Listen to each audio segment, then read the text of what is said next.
smash, you squish, you mash, you chew you up for brunch, and finish you off for dinner or lunch. Munch, munch, dinner or lunch, munch, munch, dinner or lunch.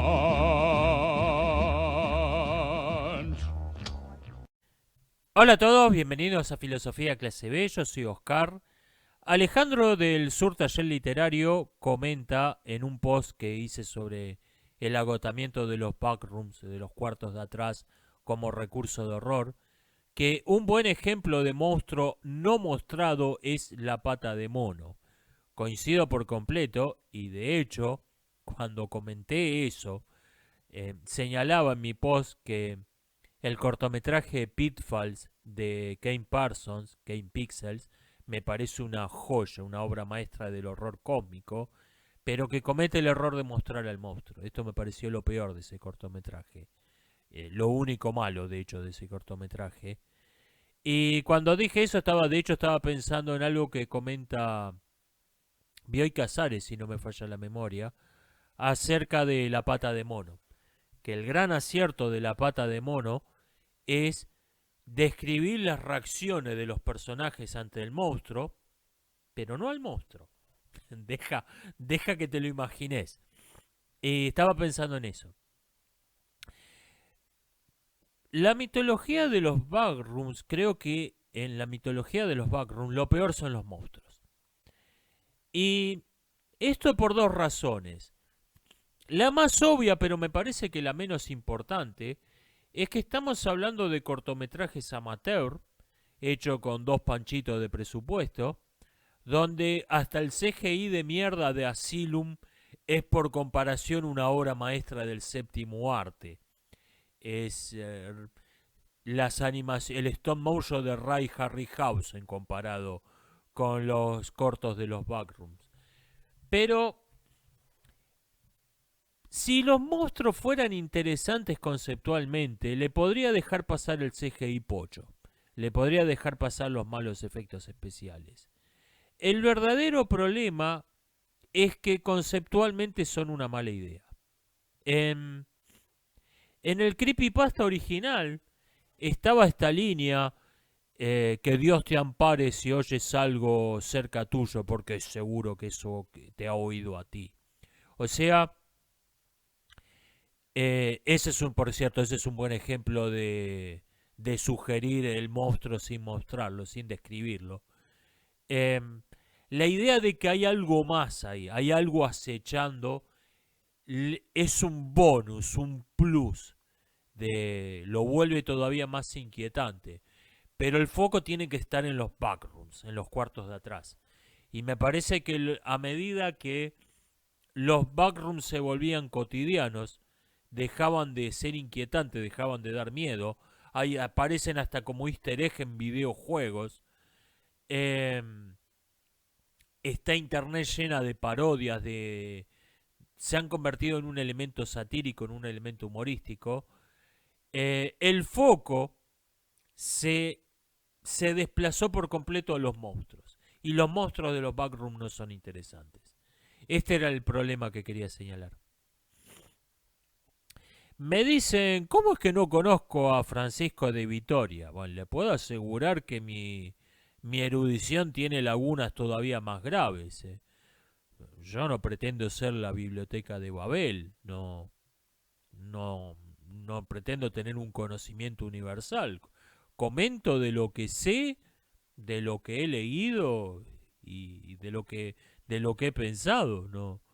Le puedo asegurar que tengo lagunas mucho peores que no conocer a Francisco de Vitoria. Me comentan que alguien le pidió a Brigada Antifraude, canal de YouTube, que hiciera una video respuesta a mi video 5 mentiras de la leyenda rosa española, y dijo que no iba a hacerlo, que lo había visto el video, pero que no iba a hacerlo porque es un video de un canal chico y por filosofía de película, y que la mayor parte de los seguidores de su canal no conocen. La verdad que me parecen motivos muy razonables. No sé si me lo comentaron esto esperando que iba a decir cobarde, atrévete a responder, ¿no? La verdad que me parecen motivos razonables para no hacer una video respuesta. Cada uno responde a lo que se le da la gana. Me dicen, ¿por qué no hago un video sobre la leyenda negra, sobre mentiras de la leyenda negra? Ese era el proyecto original, era hacer 2 videos. Lo que pasa es que me parece que es superfluo porque las mentiras de la leyenda negra están implícitas, al hacer el video sobre la leyenda rosa, está implícito. A lo largo de ese video comenté que las sociedades precolombinas eran invariablemente esclavistas, un alto porcentaje eran caníbales, mencioné las guerras de exterminios, mencioné la poligamia, mencioné el canibalismo, mencioné los sacrificios humanos. Hace falta hacer otro video para decir, miren, esto no era un paraíso terrenal de paz y armonía con la naturaleza hasta que vinieron los malvados conquistadores españoles. Me parece que está bastante claro. Cinema Z me comenta que está digitalizando una entrevista a Ernesto Sábato filmada en Super 8 y que va a ver si el dueño le permite compartirla. Si puede, si la tiene libre, cuente conmigo para lo que sea, para difundirla en mi canal, o si no puedo, para compartir el link en comunidad, hacerle publicidad, cuente conmigo para lo que sea con este tema. Me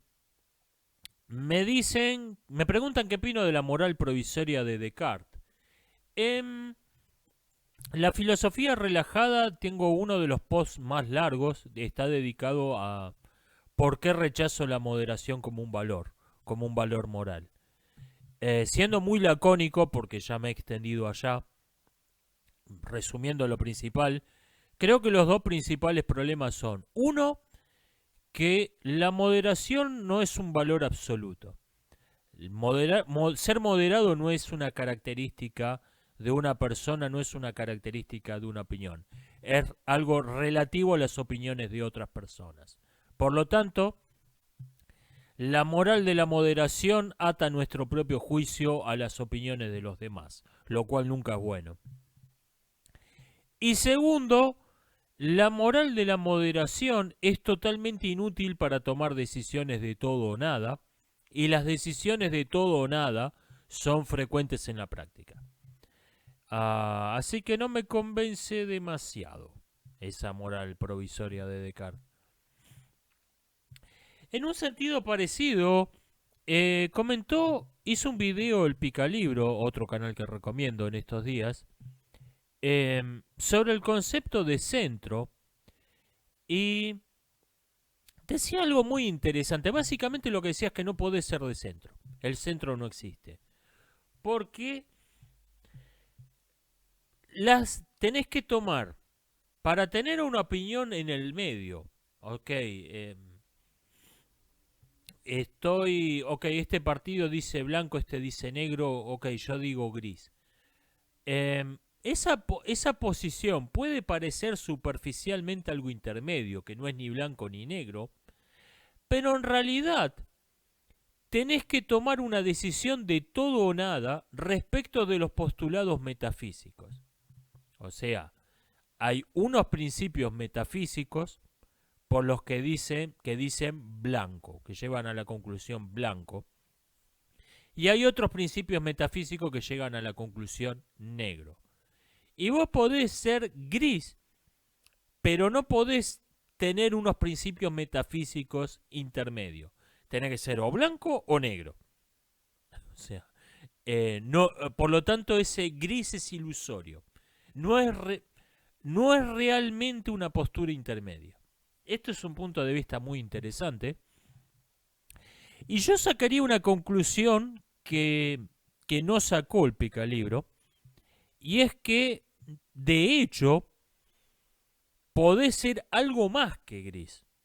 Podés tener los principios metafísicos que llevan a la conclusión blanco y no ser gris, sino negro.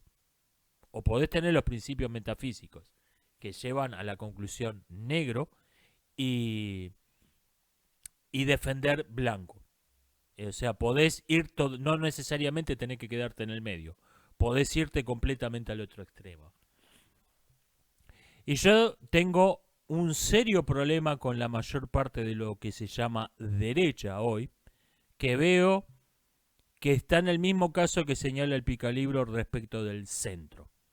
Son derecha en un montón de cuestiones superficiales. En un montón de cuestiones superficiales. Pero cuando vas a los principios, a las ideas básicas, te das cuenta que son marxistas. Hay excepciones, pero la mayor parte de lo que se llama derecha hoy es un marxismo camuflado. Por esta cuestión, porque en los principios fundamentales, en los principios metafísicos, no podés ser algo intermedio. No existe la moderación, no existe el gris, no existe la mitad de camino. Es todo o nada.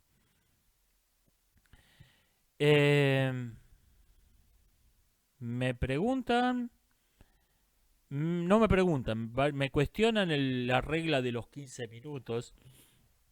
La regla de los 15 minutos dice, si ves los primeros 15 minutos de una película, los podés resumir diciendo, todavía no pasó nada, lo mejor que podés hacer es dejar esa película. Me dicen que bueno, puede pasar que una película arranque floja y después mejore.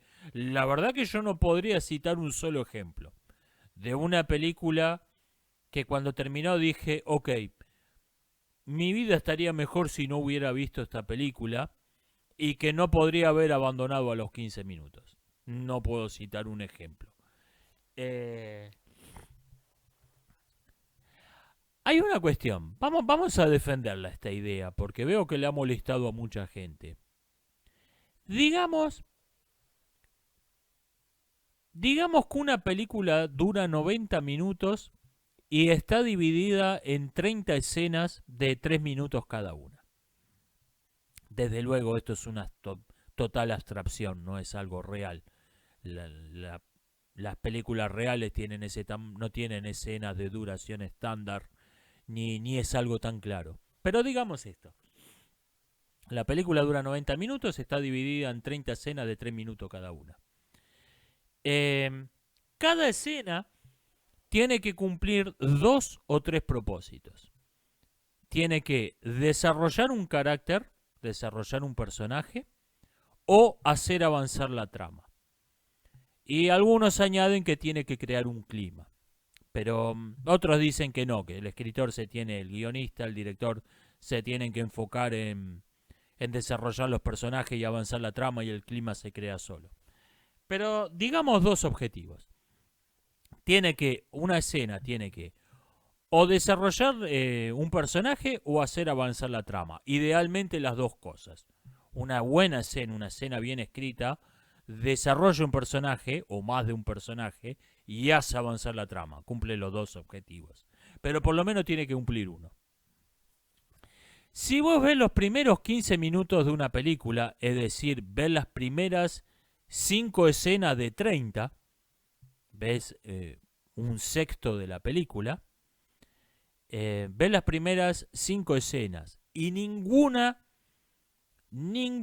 logró ningún propósito. Ninguna de esas 5 primeras escenas desarrolló un personaje ni hizo avanzar la trama.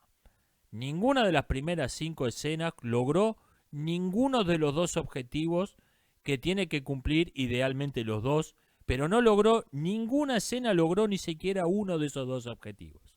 Después de 15 minutos no sabés nada sobre ningún personaje y la trama no ha avanzado en lo más mínimo. Esa película es mala. Esa película es mala. No hay modo en que vaya a mejorar. Podés tener una buena persecución de autos, una pelea de dinosaurios entretenida. Sí, pero la película es mala. Estadísticamente es imposible que vaya a ser buena esa película. Por lo tanto, lo mejor que uno puede hacer es sacarla después de 15 minutos. Varios comentarios acerca de Sound of Freedom. Esa película es muy mala. Cinematográficamente me parece una película espantosamente mala. Pero me desagrada todavía peor el modo en que fue promocionada. El mensaje de esa película. Porque pretende ser transgresor, pretende ser opositor, la película que no quieren que veas. Si no quisieran que que viéramos una película, no la veríamos, punto. No existe tal cosa como una película que no quieren que veas. Me desagrada esta forma de promocionarla porque forma parte de una estrategia de propaganda sumamente sofisticada y sumamente siniestra. Decía un periodista norteamericano que CNN y Fox pueden parecer antagónicas, pero en realidad son la cara y la cruz de la misma moneda, forman parte del mismo discurso. CNN te dice lo que deberías pensar, mientras que Fox te dice lo que estás autorizado a pensar.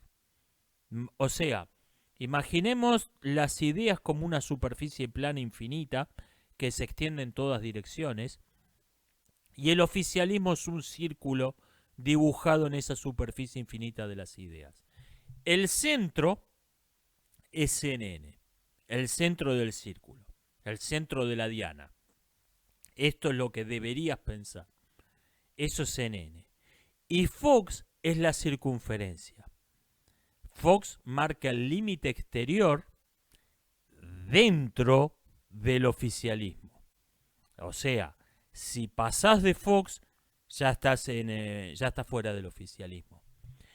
Y respecto del tema del abuso sexual infantil, lo que tuvimos durante los últimos años era una versión incompleta de este discurso. Teníamos únicamente el discurso CNN, donde no existe el abuso sexual infantil, solo existe gente que ama mucho a los niños y ridículas teorías conspiranoicas de fanáticos religiosos de extrema derecha que se oponen a estos adultos que aman mucho a los niños. Ese era el discurso CNN.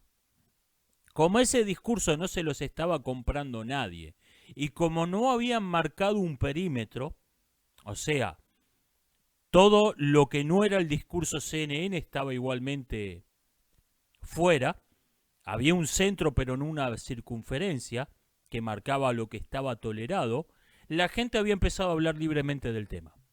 En internet estaba hablando libremente del tema la gente.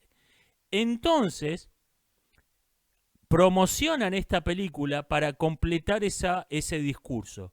Son of Freedom establece el discurso Fox. Establece el discurso Fox. No es el discurso CNN. Del abuso sexual infantil no existe. Es una ridícula teoría conspirativa de fanáticos religiosos de extrema derecha. No, no es eso. Lo que hace Son of Freedom es marcar el límite exterior. Son of Freedom marca el límite de lo que, no de lo que deberías pensar, no de lo que deberías pensar, sino de lo que estás autorizado a pensar del tema. Lo que tenés permitido decir del tema sin dejar de estar en el oficialismo, sin dejar de estar en el pensamiento oficial. Yo no tengo ningún interés en ser parte de la oposición permitida. No me interesa en lo más mínimo.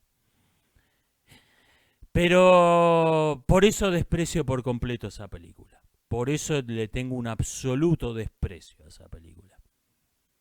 Varios elogios al cuento año 2778 desde la Fundación de Roma. Muchas gracias. Sé que estos comentarios no aportan nada, pero es de buena educación agradecer los elogios cada tanto. Me preguntan, ¿estás escribiendo un relato sobre la antigua Roma? Sí, específicamente sobre la Primera Guerra Servil, la primera de las 3 rebeliones masivas que enfrentó el Imperio Romano. Las 3 rebeliones masivas de esclavos, quise decir, que enfrentó Roma. Sin contar la rebelión Bacaudae, que eso fue otra cosa, ya en la decadencia de Roma, pero de las 3 llamadas guerras serviles, la primera. Estoy escribiendo un libro sobre eso. Viene lento y siempre lo pospongo, siempre tengo otra cosa por delante, así que no sé cuándo va a salir eso. Hubo una discusión muy extensa, muy interesante en la caja de comentarios sobre el rigor histórico, el canon y los agujeros de guión. Am, Voy a resumir muchísimo, por ahí no le estoy haciendo justicia al comentario. Básicamente decían que el canon, la preocupación por el canon, es una extensión de la preocupación por el rigor histórico a un universo de ficción donde no pertenece. Em, Estoy resumiendo a los machetazos, ¿entiende, no? Por ahí no le hago justicia. Yo no estoy de acuerdo con esta visión. Yo creo que el canon importa porque, o sea, el canon es cuando varias historias de ficción, varias películas, varias series, varias novelas, sabemos que transcurren en un mismo universo. Yo creo que es importante porque lo que pasó en una ficción afecta lo que ocurre en otra. Es importante. Por ejemplo, un tema que se discutió en estos días mucho en internet, em, si un personaje de una serie de ficción que transcurre en el mismo universo que otra serie, dice, nosotros no matamos niños, esa es una línea roja que no cruzamos, y ese personaje mató niños en otra serie de televisión, eso quiere decir que es un hipócrita. O sea, lo que pasó en otra serie te afecta cómo tenés que interpretar lo que estás viendo en esta. Si, si vos tomás esta serie como, bueno, esta es una serie de ficción, es la única que existe, y ese personaje dice, no, esta es una línea roja que nosotros no cruzamos, por ahí pensás que está hablando en serio. No, no que es un hipócrita, un cara dura. Eh, Esa me parece que es la importancia del canon, que lo que ocurre en una ficción te afecta a otra. Y por eso los errores de canon son como errores de continuidad, son agujeros de guión. Porque eh, crean una inconsistencia entre una historia y otra. Y esto es lo que me parece que está haciendo muy mal la Star Wars de Disney. Que cada ficción es lo que se nos ocurrió. No tiene ninguna relación con lo que se estableció en otras ficciones. Y esto, vos por ahí, el público está pensando, estos dos personajes se conocen. Y resulta que no, que en esta serie no se conocen. Aunque otra serie había establecido que antes de esa fecha se habían conocido. No tiene ningún sentido eso. La preocupación por el rigor histórico, al estar escribiendo yo mismo una ficción basada en un hecho histórico, en un hecho real, me he encontrado que es mucho más compleja de lo que se suele creer. Por un lado, en esto sí estoy totalmente de acuerdo en que a veces se le acusa de no tener rigor histórico a películas que nunca tuvieron la pretensión de ser históricamente rigurosas, como Corazón Valiente o 300. ¿Ok? ¿Y cuándo establecieron que... ¿Cuándo dijeron sus autores que esas películas pretendían ser históricamente adecuadas, históricamente rigurosas? En eso estoy totalmente de acuerdo. Pero hay veces que es sumamente complejo el tema de las licencias poéticas. Hay veces en que una película se toma una licencia poética que no parece tener ninguna finalidad artística, ningún propósito estético, simplemente parece estar ahí para engañar al espectador acerca de lo que ocurrió en la realidad. O sea, te crean lo que parece una representación adecuada de los hechos reales y te meten algo que no fue lo que pasó realmente, pero que te lo podés creer. ¿Cuál es el propósito artístico de eso? ¿Cuál es la función poética? Eso parece estar ahí para engañar al espectador. ¿Qué tan diferente es eso de una vulgar mentira? Me he encontrado también con algo que no sé cómo llamarlo, que es la metahistoria. Por ejemplo, en la citada novela sobre la Primera Guerra Servil, eh, ocurre que los rebeldes mandan dos agentes secretos a Siracusa, la principal ciudad de Sicilia, y negocian un cese el fuego, negocian una tregua secreta. No hay un solo documento que diga que esto fue lo que ocurrió. No hay un solo documento que me respalde en esto. Ahora, si me preguntan qué creo que pasó en la realidad, yo creo que eso es lo que pasó en la realidad. Yo creo que eso es lo que pasó realmente.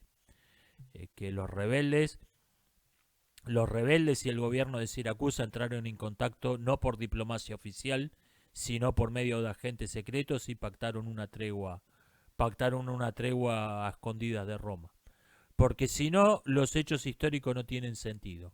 Tenemos un año de guerra muy intensa, un verano en el sentido amplio que le daba Tucídides a este término, donde se capturaron ciudades, hubo batallas campales y después nunca más nada. 6 años de alguna que otra escaramuza suelta, hasta que Roma manda desde el continente un ejército de 12.000 hombres a reprimir la rebelión. No tiene sentido. Tienen que haber negociado, tiene que haber habido un tratado de paz secreto, tiene que haber habido una tregua secreta. No hay, me dirán, no hay ningún documento escrito en latín que respalde esto. No, porque los romanos nunca se enteraron. Ese es el punto. Desde luego, esto es algo que un historiador no puede hacer. Esto es algo que un historiador no puede hacer. El escritor de ficción se puede tomar la libertad de, para mí pasó esto. No tengo un solo documento que me respalde. Para mí esto es lo que pasó. Se puede tomar esas licencias. Y eso la verdad que no sé cómo llamarlo. Porque no es una licencia poética en el sentido tradicional del término. No es que, bueno, sé que estas dos batallas estuvieron separadas por 3 semanas, pero eso es un embole. Así que en mi obra de teatro van a estar separadas por 15 minutos. Para volver los hechos reales más interesantes, más entretenidos, el relato más dinámico. Esa es la licencia poética en sentido estricto. O sea, sabés que estás contradiciendo los documentos históricos.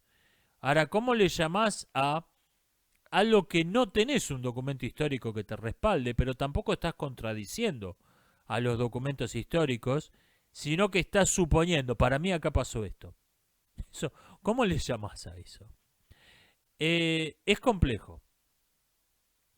Otra cosa es que no se tiene que confundir el canon con el derecho legal de propiedad intelectual. El copyright no es el canon. Este es el gran error que comete gente como Disney. Creen que ellos, porque tienen el copyright de Star Wars, pueden establecer el canon de Star Wars. Esto no es verdad. Esto no es verdad. Dicen, bueno, nosotros vamos a hacer canónico que Luke Skywalker envejeció como un viejo borracho, cobarde, traicionero, y te vamos a destruir al héroe de tu juventud. No, vas a destruir tu marca. Nada más. Destruiste la marca Lucasfilm. Es lo único que destruiste. Porque el público no aceptó como canónica esa ficción. El público no la aceptó como canónica. Este es el error, es creer, el canon no es el copyright. El canon no es el copyright. Me preguntan, ¿dónde puedo encontrar información sobre que Estados Unidos presionó a Argentina para entrar en las guerras mundiales? Mi fuente para esto es Argentina y los Estados Unidos de Harold Peterson. Es un libro que tiene un marcado sesgo pro norteamericano, pero pierde por completo la objetividad cuando habla de Perón. Hasta ahí venía más o menos bien, Pero con sus defectos y todo es un libro interesante que suele enfocarse en aspectos de la historia argentina que muy poco conocidos, muy poco comentados a pesar de lo importante que fueron. Eh, Me preguntan, ¿qué simbolizan las flores amarillas en el cuento Prejuicios? No una cuestión no una cuestión específica. Esta es la diferencia entre un cuento y un mensaje cifrado. No es que flores amarillas poder reemplazarla por X cosa, no, eso es un mensaje cifrado. Ese cuento estuvo motivado, estuvo inspirado por una entrevista a un inglés que en la BBC que hablaban de los prejuicios contra los inmigrantes y había un viejo inglés que decía que él no había tenido nunca prejuicios en contra de los inmigrantes hasta que se mudaron muchos inmigrantes a su pueblo y ahí se volvió prejuicioso y su hija dejó de hablarle por sus prejuicios racistas. Entonces fue a un curso de lavado de cabeza ideológico para liberarse de sus prejuicios en contra de los inmigrantes. Y a mí me causó gracia esa entrevista por qué curioso prejuicio el que se adquiere con la experiencia. O sea no es que el prejuicio este tipo no había tenido prejuicios nunca hasta que los vio a los inmigrantes. Ahí se volvió prejuicioso. Qué curioso prejuicio el que se adquiere con la experiencia, no el que se pierde con la experiencia, se adquiere el prejuicio con la experiencia. Y escribí esa sátira sobre este pueblo, este pueblo que tiene un prejuicio en contra de las flores amarillas, satirizando esa entrevista. Desde luego, ese cuento no es para burlarme de un viejo inglés que se tuvo que comer una lavada de cabeza en un curso de adoctrinamiento porque si no la hija no le hablaba. Obviamente es más amplio, pero no es que signifique una cosa puntual. No es que signifique una cosa puntual. Eso sí, si vos escribís una alegoría que significa una sola cosa, eso es un mensaje cifrado. Las P son A, las B son Z, eso es un mensaje cifrado. No es un cuento. Me preguntan desde México, saludo hermano, me preguntan cuál es el problema en Argentina con las estatuas del gato Gaturro, porque sí, escuché que hacen estatuas y la gente las rompe. El dibujante Nick caricaturiza a funcionarios del gobierno y a los funcionarios del gobierno no les gusta que los caricaturicen, así que mandan a sus minions a romper las estatuas. Si esperaba una historia entretenida, lamento decepcionarlo. Es eso. Tenemos un caricaturista que satiriza al gobierno y al gobierno no le gusta que lo satiricen, así que manda, como es un país, un gobierno de cuarta de un país bananero, manda a sus minions a romper las estatuas. Es de Gaturro. Es eso. Lamento decepcionarlo si esperaba una historia interesante, llena de matices, complejidades, dilemas culturales. No. Me preguntan qué pienso de Séneca. Séneca fue un gran práctico, pero me parece un teórico muy mediocre. Em, es un es un pensador ético de fue un hombre práctico, fue un hombre de acción, entonces te dejó un montón de sentencias razonables, pero no tiene una teoría ética interesante. No es realmente un filósofo en el sentido de un teórico. Eh, no es realmente un gran filósofo. Por eso, por eso quizás la mejor forma de conocer sus pensamientos es a través de sentencias, de aforismos extraídos de sus cartas, de sus obras de teatro y de sus libros. Quizás es la forma más interesante de, de conocer el pensamiento de Séneca. Porque son esos, son máximas, son aforismos. No tiene una gran teoría que lo sustente. Me dirán que era un estoico, sí, bueno, pero no hizo un aporte teórico relevante Séneca. Eh, o sea, con la visión que tenemos de lo que es un filósofo, la visión moderna sobre todo, entra por los pelos Séneca. Es un autor que recomiendo, por cierto. Es un autor que recomiendo. Sobre todo, sobre todo a alguna persona que está yendo a una universidad, a una escuela secundaria de hoy, descontaminarse con Séneca, se lo recomiendo calurosamente. Cada vez que vuelvan de la Universidad de Ciencias Humanas, después de darse un baño para sacarse el olor a marihuana, léanse una carta de Séneca. Para descontaminarse lo que la ducha no saca, lo que el jabón no saca. Para descontaminarse de eso, léanse una carta de Séneca. Se los recomiendo calurosamente.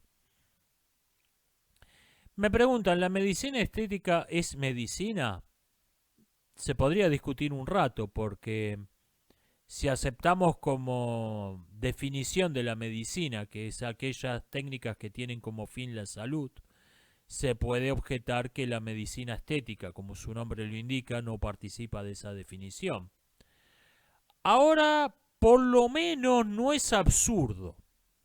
Por lo menos no es absurdo, porque la medicina estética es verdad que no participa de la definición de la medicina, si entendemos por medicina aquello cuyo fin es la salud, pero tampoco lo contradice.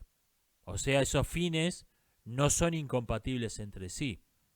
Lo que sin duda es absurdo es considerar medicina algo que es incompatible con el fin de la medicina. Algo cuyo objetivo es la muerte, cuyo objetivo es la mutilación, cuyo objetivo es la enfermedad, no puede ser nunca medicina. Aquello cuyo fin es provocar un daño en un organismo sano, infligir una enfermedad en una persona que no la tenía, matar a un vivo, no puede ser nunca medicina.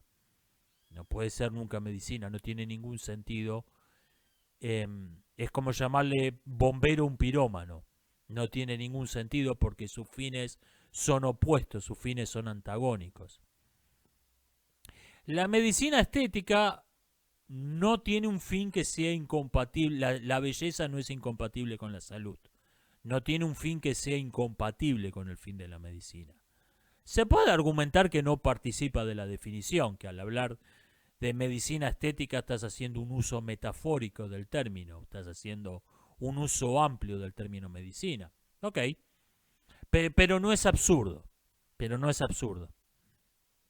Lo que se llama salud reproductiva, eso es absurdo, porque los fines de la salud reproductiva son incompatibles con los de la medicina. Entonces no puede considerarse una parte de la medicina del mismo modo que el pirómano no puede considerarse una parte de los bomberos. No tiene ningún sentido.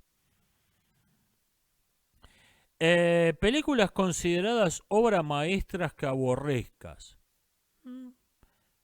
Pregunta interesante. No voy a incluir el cine soviético, que todo el mundo sabe que es una mierda, pero en las escuelas de cine, el gran cine soviético con sus ideas avanzadas, sus grandes películas, todo el mundo sabe que es una mierda el cine, que fue una mierda el cine soviético. No suelo aborrecer películas que estén consideradas obra maestra. Por ahí no me impresionan tanto como lo han impresionado a otras personas. Todo Fellini. Todo Fellini. I am not impressed con nada que haya hecho Fellini en toda su carrera. eh, Wim Wenders. Hay algo interesante de fondo en todas sus películas, pero tiene toda esta cosa de mírenme, soy un artista, soy intelectual muy inteligente, ay qué bonito soy. Am, qué sé yo. El amigo americano, si uno corta todo lo que sobra, si uno corta todo lo que sobra, todo lo intelectual, todo lo profundo, eh, mírenme qué artista soy. Si uno corta todo lo que sobra, le quedaría una policial muy buena de 40 minutos. El, el amigo americano podría ser una estupenda policial de 40 minutos. Pero está ahí, esa policial de 40 minutos está ahí, tiene un mérito. Así que no puedo decir que la aborrezco. Um, También tengo problemas con algunas actitudes de los críticos, de los que es entendidos de cine. La blanco y negro latria. O sea, la idolatría por cualquier cosa que esté filmada en blanco y negro. Pero eso no es culpa de la película, es culpa de los críticos. De, por ejemplo, cuando yo he reseñado Scarlet Street, o me ha pasado con otras películas, pero por ejemplo Scarlet Street dije, me parece que está bien. No, es la gran película. No, me pareció que está bien. Es una película en blanco y negro. Es el retrato de Dorian Gray, la del 40 y algo. Me parece que está bien, que es la mejor adaptación que se ha hecho de esa novela. Pero está bien, pero nada más, no me pareció. Creo que le puse 4 estrellitas. No es poco, yo no regalo estrellitas. Eh, pero no tengo esta blanco y negro latria. Oh, es una película en blanco y negro. Un momento, esto. Acá estamos hablando de... No, estamos hablando de una película que se filmó cuando no existía la técnica del color. Eh, pero en este caso realmente lo que detesto es a los críticos, es a los entendidos de cine, no a la película. ¿Qué libros debería leer para entender a Marx? El Manifiesto Comunista sin dudas, y los marxistas suelen considerar que Das Kapital, el Capital, es el libro central de Marx. Les recomiendo esos dos y yo añadiría antes que leer ninguna otra cosa, léase El problema judío de Marx para recordar quién es Marx. O sea, para no creer que está leyendo a un teórico de la economía con ideas un poco extravagantes. Conviene recordar quién es Marx antes de leer ninguna otra cosa. Así que les recomiendo esos tres en ese orden. Les recomiendo El problema judío, El manifiesto comunista y El Capital. Y después, bueno, siga, si quiere estudiarlo en profundidad, siga con el resto. Me preguntan qué pienso de la idea de tener una IA como presidente. Una IA no puede gobernar porque no es una persona. Quien gobernaría sería la persona que controla la IA, no la IA. Quien controla la IA sería el presidente, el gobernante, el dictador, lo que sea. El legislador, el juez. Quien controla la IA sería quien ejerce el poder, no la IA. Esta idea en los próximos años, cuando se vaya a crear una idolatría de esta tecnología que ya existe, debido a que mucha gente no entiende cómo funciona, estas ideas van a ser extremadamente populares. Vamos a tener una IA de presidente. No, no vas a tener una IA de presidente. Vas a tener a la empresa que controla la IA de presidente. Eso es lo que vas a tener.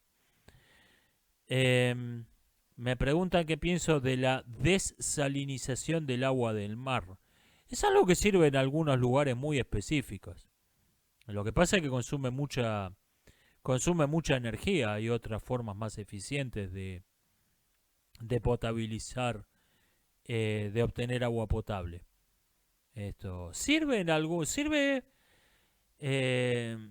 como instrumento de supervivencia para tener agua, para potabilizar agua de mar en un naufragio. Tiene algunos usos. En algunas regiones muy puntuales de la costa, lo usan en la costa mediterránea de Asia, esto. O sea, sirve en algunos lugares muy puntuales, pero hay otros modos más eficientes de obtener agua potable. No, no es algo que sirva.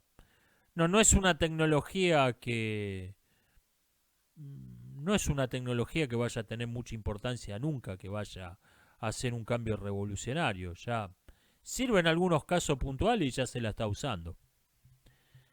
Eh, Me dicen que un problema de revivir dinosaurios, el término sería de crear dinosaurios en el mundo de hoy, sería el problema del oxígeno en la atmósfera. Esto es verdad. El, el tiranosaurio se supone que vivió en una atmósfera que tenía un 25% de oxígeno, un poco más que el 20% que tiene ahora.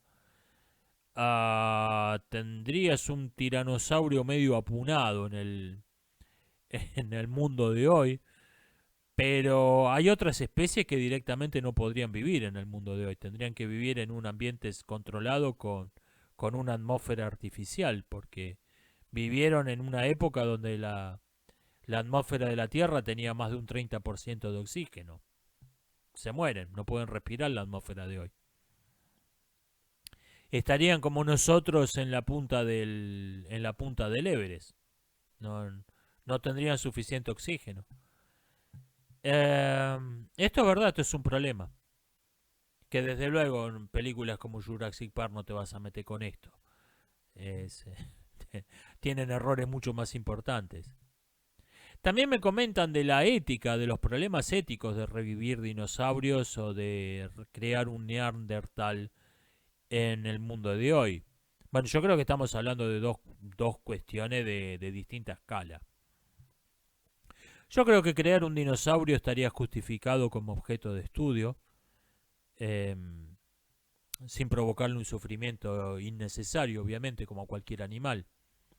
Yo creo que estaría justificado éticamente por el objeto de estudio, y además el dinosaurio no va a decir, oh, yo soy una especie extinta que fui traído a la vida y soy el último de mi especie se va a extinguir conmigo.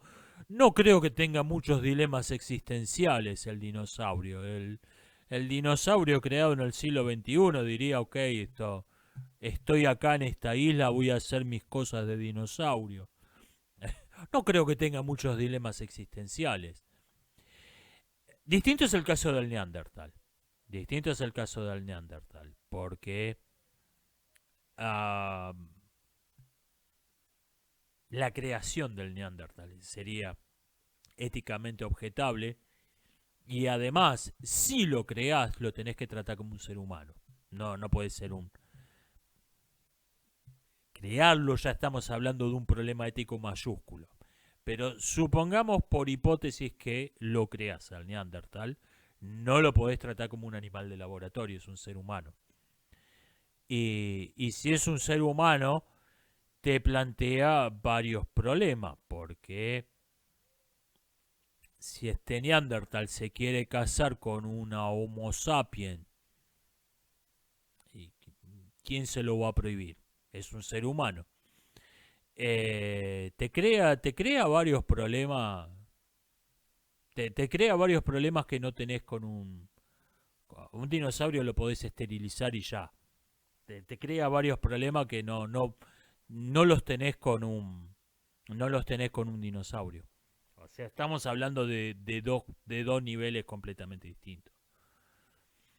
Eh, Crear un Neandertal sería éticamente muy discutible.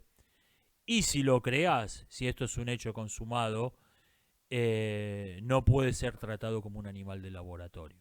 No puede ser tratado como un animal de laboratorio. Me preguntan qué pienso de la película Master and Commander. Me parece que está muy bien, que es una película muy infravalorada. No infravalorada en el sentido de que haya tenido malas críticas, que